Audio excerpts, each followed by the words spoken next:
donner les clés pour comprendre sa parabole énigmatique, ce mystère non conclu qu'il s'attache à démontrer. Si un élément anticonformiste se manifestait dans la société bourgeoise, dit-il, il pourrait la bouleverser, voire la détruire, en révélant à quel point l'homme bourgeois est individualiste, aliéné, vain. Et cet élément anticonformiste, c'est le sacré, comme l'explique Pasolini.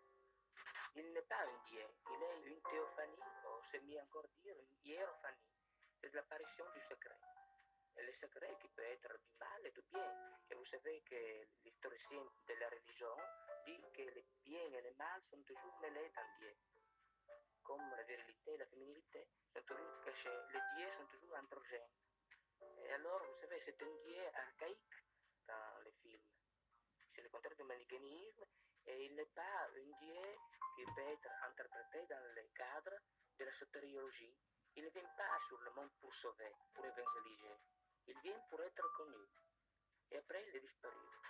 Pour Pasolini, la bourgeoisie a remplacé le sens du sacré que le peuple possédait autrefois par l'idéologie du confort et du pouvoir. Homère Coudrin, une idéologie fictive et stérile que l'étranger du théorème va donc dégommer à Coudrin en couchant avec chacun des membres de la famille qu'il visite. Bien. Et il y a ceux qui ne comprirent pas Pasolini, ceux qui virent dans son esthétique un panégyrique et non une critique. Ce qui m'a frappé avec Théorème, c'est cette extrême sensualité qu'il y a dans le film. Et avec les années, ce film, il m'a complètement hanté, il m'a nourri, cet ange qui vient dans une famille bourgeoise italienne, en plus d'origine italienne, qui fait l'amour avec toute la famille, même avec la servante. Ça rentre parfaitement dans une époque où la révolution était sexuelle. 68 est une révolution sexuelle. On pense que c'est intellectuel, mais c'est sexuel. C'est avant tout des garçons et des filles qui n'étaient pas dans la même classe et qui voulaient faire l'amour. Les Italiens, moi j'en suis un, donc j'ai un peu le même problème, hein, parce que je m'aperçois que beaucoup des images que j'ai pu faire, que ce soit la pochette de Prince, nu et tout ça, quand je regarde ça, on revient inlassablement à des choses de la chapelle Sixtine. Il y a toujours ce mélange entre la sensualité, la sexualité et la foi.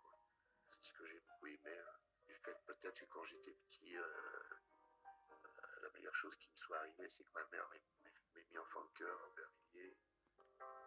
Les éternels demi-habiles. Le poète, écrivain et cinéaste communiste Pier Paolo Pasolini fut assassiné dans la nuit du 1er novembre 1975 près de la plage d'Ostie à côté de Rome. On ne sait pas si ce fut un crime crapuleux ou un meurtre commandité. Son homicide intervient après les virulentes attaques de Pasolini envers la classe bourgeoise dans sa collusion avec la mafia, la CIA et de grandes entreprises, sans parler de sa dénonciation du clergé laïque pour sa collaboration à l'émancipation libérale. Son assassinat soulage un grand nombre de personnes. L'autopsie de son corps révèle des blessures profondes.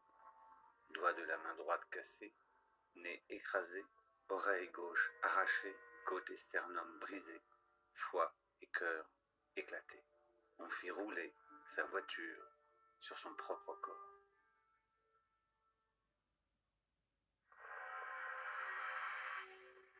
De plus, à cette époque, le pouvoir et ses sbires sont prêts à tout pour faire accepter ce mode de vie qui tétanise tout réel changement, y compris le terrorisme, ce que l'on a appelé la stratégie de la tension. Des attentats sont commis en Italie. Pier Paolo Pasolini, qui n'a peur de rien, corrobore ce fait dans une tribune du Corriere della Sera du 14 novembre 1974, intitulée « Le roman des massacres », où il affirme « Je sais les noms des membres du groupe de personnes importantes qui, avec l'aide de la CIA et en second lieu des colonels grecs et de la mafia, ont, dans un premier temps, lancé une croisade anticommuniste pour boucher le trou de 68. Puis, toujours avec l'aide et sous l'impulsion de la CIA, se sont reconstruits une virginité antifasciste pour boucher le trou du désastre au référendum.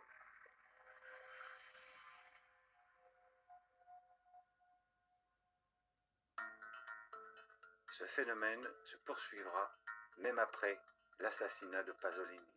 Le 2 août 1980, une bombe explose dans la gare de Bologne. 85 morts et plus de 200 blessés.